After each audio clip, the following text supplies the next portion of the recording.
Brought to you by Penguin.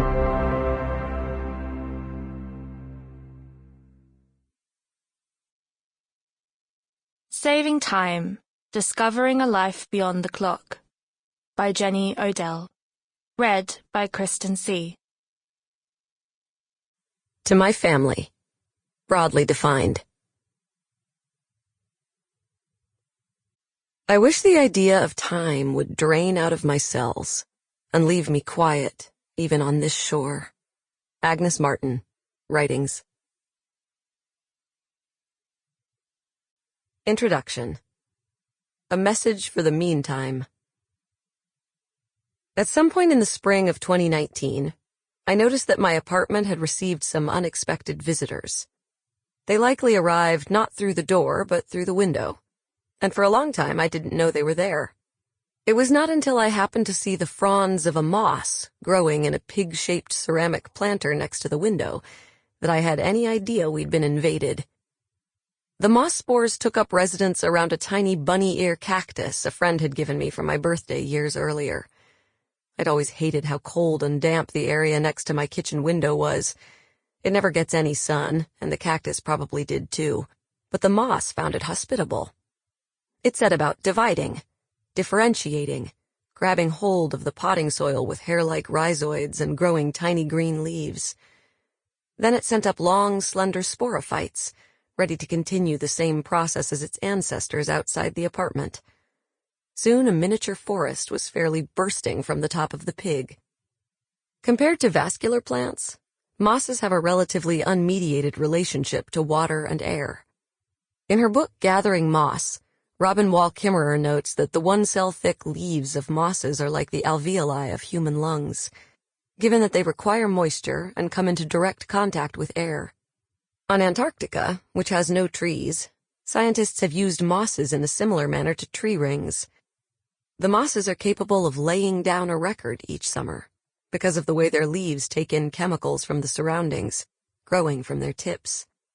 Sitting in my kitchen, I obviously could not read the record this errant moss was writing, but it did at least tell me I'm alive. And the next day, still alive.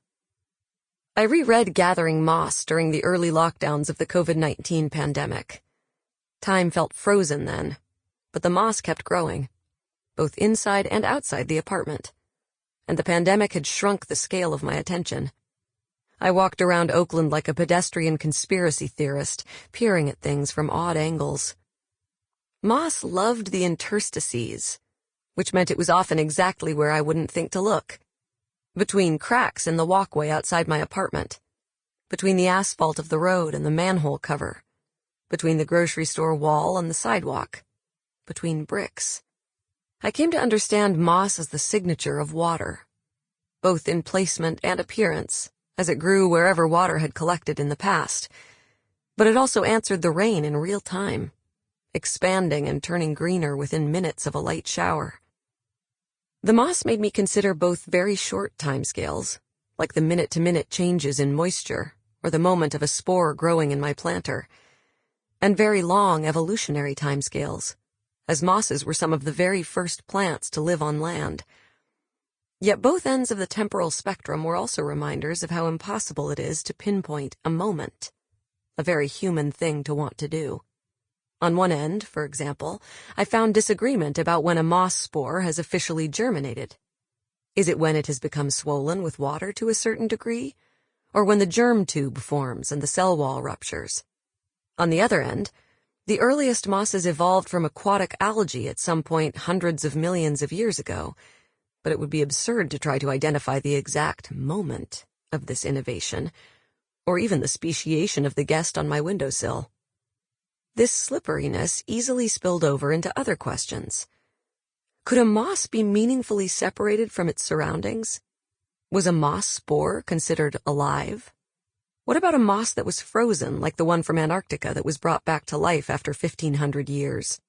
Even outside extreme conditions, mosses complicate the idea of uniform time, with the ability of some species to go dormant for more than a decade without water.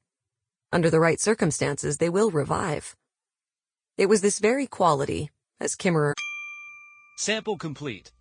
Ready to continue?